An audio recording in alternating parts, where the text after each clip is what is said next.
नमस्कार, आप देख रहे हैं लोकहित न्यूज लाइव जितेंद्र सिंह राठौड़ के साथ। स्वराज का अमृत महोत्सव कार्यक्रम मंगलवार देर शाम सरस्वती शिशु मंदिर में संपन्न हुआ। कार्यक्रम में मुख्य वक्ता विश्व हिंदू परिषद केंद्रीय सहमंत्री एवं विशेष संपर्क सह प्रमुख अमृत सिंह मंचासीन थे। वहीं साथ में विश्व हिंदू परिषद प्रांत मंत्री सोहन विश्वकर्मा, राष्ट्रीय स्वयंसेवक संघ के खंड सर संचालक द्वाकीलाल पाटीदार मंचासीन थे।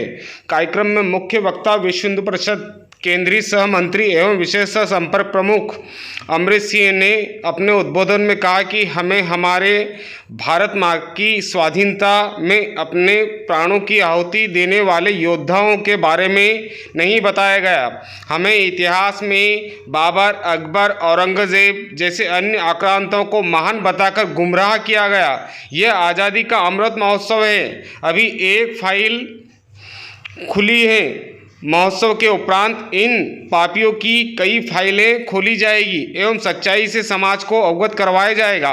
उन्होंने आगे कहा, भारत माँ के सीने को काटकर घायल कर स्वाधीनता ली गई है।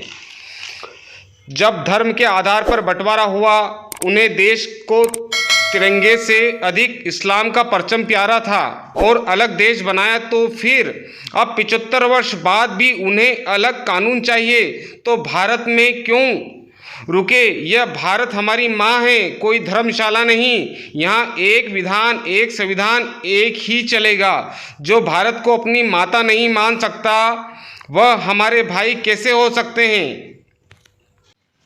उन्होंने आगे कहा, अयोध्या में प्रभु श्री राम मंदिर तोड़ा गया। बड़े बड़े आक्रांतों की बड़ी बड़ी सेनाओं से कई बार 500, 1000, 800, 2000 सैनिक टुकड़ियों में हम लड़े। हम जानते हैं जीत नहीं सकते थे, लेकिन अपने मान बिंदु सम्मान हमारे राम के लिए लाखों लोगों ने अपने प्राणों का बलिदान दिया।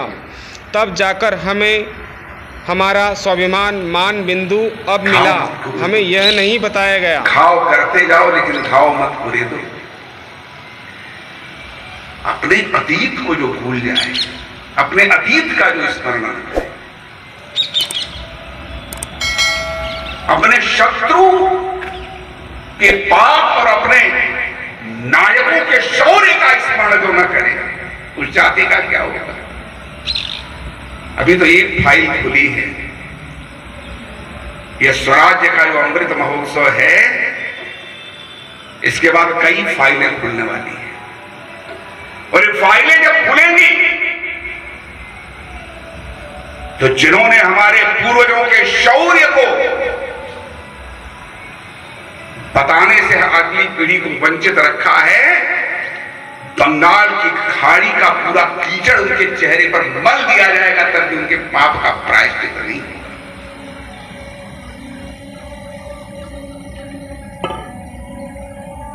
तो स्वाधीनता के एक दिन पहले भारत माता का 29% भूभाग, हमारे देश के 62 जिले ये पराये हो गए। उसके बाद हम स्वतंत्र। गुरु नानक की जन्मभूमि ननकाना साहब, महर्षि पाणिनि की जन्मभूमि, हमारा मोहनजोदड़ो, हमारा हड़प्पा, कक्षराज का वह पवित्र सरोवर जहां पर यक्ष ने पांडवों से प्रश्न पूछे थे, हिंगलाज देवी सहित 8 हमारे शक्तिपीठ, ढाकेश्वरी देवी का मंदिर, भगत सिंह, सुखदेव, राजगुरु की समाधियां, रावी, ब्यास, चिनाब, झेलम, सिद्धों का अधिकांश प्रवाह एक पराये हो गए। भारत की स्वतंत्रता तो हुई है, पर हमको स्व का स्वावलंबन जागृत करना है। हर व्यक्ति का स्व जगाना है। उसके मन में ये भाव आना चाहिए कि ये देश मेरा है, ये धरती मां है, मैं यहाँ की श्वास प्रश्वास लेता हूं, तो यहां पर यदि कहीं कचरा भी छोड़ता हूं तो उसको कहां छोड़ना है। मुझे यह भी देखना है कि मेरे द्वारा भोजन किया गया पत्थर कहां फेंकी है। मुझे यह भी देखना है कि मेरे द्वारा घर में सब्जी लाया था और पॉलिथीन की थैली में लाया था, उस थैली में घर में लेके गया, सब्जी जो घर में उपयोग आना थी वो आ गई, वापस थैली में फेंक दी और मैंने बाजार में फेंक दी। तो मुझे लगता है कि यह भी स्व का जागरण, क्योंकि वो जो थैली हमने फेंकी है उससे क्या पर्यावरण को नुकसान हो रहा है उसकी कल्पना कीजिए कि आगे जाकर के हमारी धरती बंजर होगी और आगे जाकर के जो कैंसर जैसी बीमारी, घातक बीमारी हो रही है, उसमें भी इसका बड़ा दुख है। आगे जाकर आप जब देखेंगे कि आप गाय जिसको मां कहते थे, मां कहते हैं, वो पॉलीथीन में फेंका हुआ कचरा आपकी गोमाता की प्राण ले सकता है, ले रहा है। इसलिए इस प्रकार की छोटी छोटी बातों को हमको ध्यान में रखते हुए हमारा स्व का जागरण, और केवल हमारा ही नहीं तो स्वराज अमृत महोत्सव का उद्देश्य प्रत्येक नागरिक को स्व का जागरण कराना है।